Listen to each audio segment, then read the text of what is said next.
All right, so today we're going to be going oxymorons because a lot of you requested you had trouble identifying these in sentences, and all nonfiction, all that good stuff. So let's first start by just going over a brief definition. So an oxymoron is a figure of speech or a piece of figurative language that has two contradictor or opposite words appearing side by side, and they're usually describing one another. So let me just give you a few examples.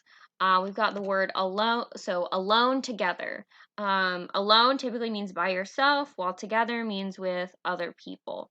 And you have to kind of figure out what these two words mean together. So if you're alone together, that means that it's just usually two people instead of being in a crowd. But it's still an oxymoron because you have two words that are opposites of each other. Another one would be crash landing. Crash meaning that you're burning intensely, land and falling apart.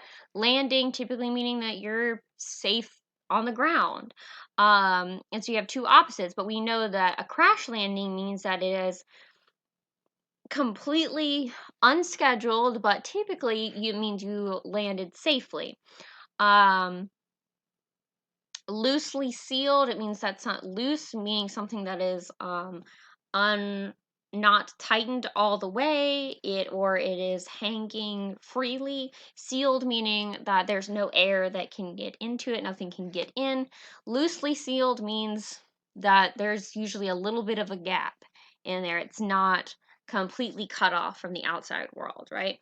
If something is seriously funny, we have the word serious, meaning that it's meant to be taken in a very grave, intense manner. Something that's funny is laughable, it's not serious. But if something is seriously funny, it means that something is intensely funny. Another example, this tastes freezer burned. We know if we leave something in the freezer for too long, it gets that frozen kind of aftertaste to it. A freezer is cold, well, burned also means something that's very hot. So again, these are the easy ones, and most oxymorons kind of come to us slowly. So here's another. This is a longer list here. I'm only going to go over a few of them before. So doing something accidentally on purpose, meaning that you did it.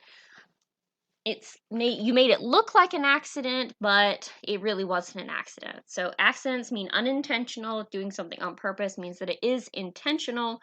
Accidentally on purpose means that you made it look like an accident, but you created the situation. Another example would be having like a cold sweat. If you're cold, typically you're shivering, you're not sweating, but we do know that if you have a fever, then you can still break out in a sweat while also feeling very cold. Cold and sweat are opposites, sitting next to each other. Let's see, another good example. Oh, these are some of my favorites right down here. Half dead. You can't be half dead. You're either dead or you're not. There's no in between.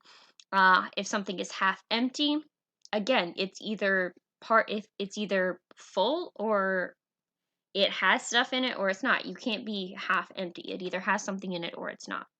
Half true. Something can either be true or false. There's really no in between there. Some other good ones would be like least favorite. Okay, being a favorite means that you are automatically the most. You can't have a least favorite because having a favorite means that it is inherently the best. A lot of people say that they have a love-hate relationship with something. You can't both love and hate someone. Like it doesn't work that way. Love and hate are opposites. Saying things like natural makeup. I know girls say this a lot, like having that natural makeup. means that natural, meaning that it's not made up, that it is as the way that it was made.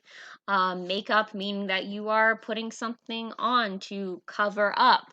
You can't have it both ways. But we do know that natural makeup means that you're giving yourself a natural look, right? Here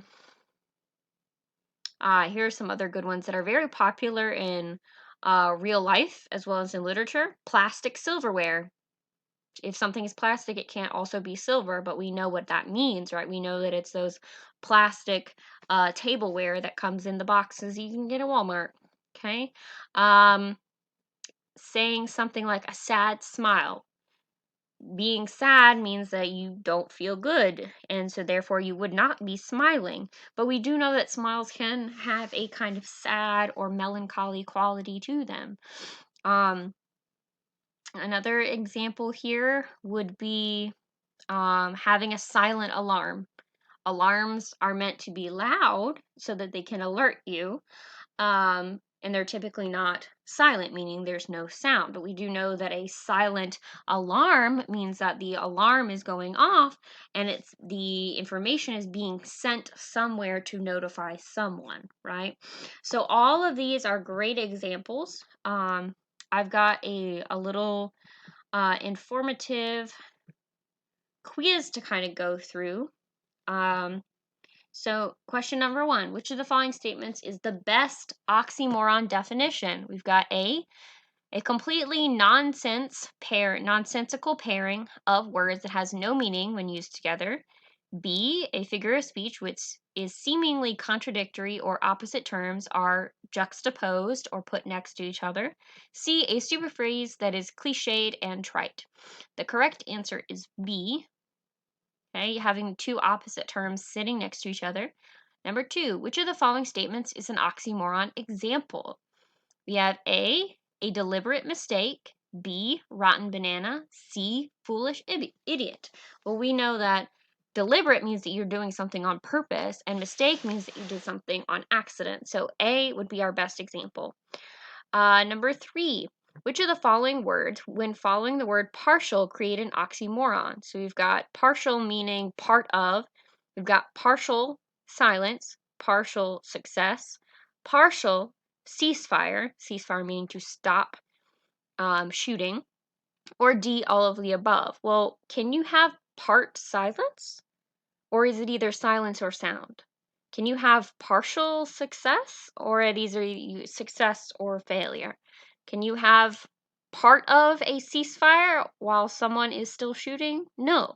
So D is, so you, all of these create oxymorons, meaning that they're all opposites next to each other. So D is the best example. Question number 4. Which of the following lines from Shakespeare's Sonnet 72 creates an example of an oxymoron? A, for you in me can nothing worthy prove. B, unless you would devise or create some virtuous lie. C, my name be buried where my body is. Well, A doesn't have anything opposite in there that I can see. B, well, we have this word lie, but then next to it we have the word virtuous. Virtuous means being good and moral and truthful. So a virtuous lie doesn't make sense, right? We have two opposites sitting next to each other. So B is the best answer here. So guys, that is the summary of oxymoron.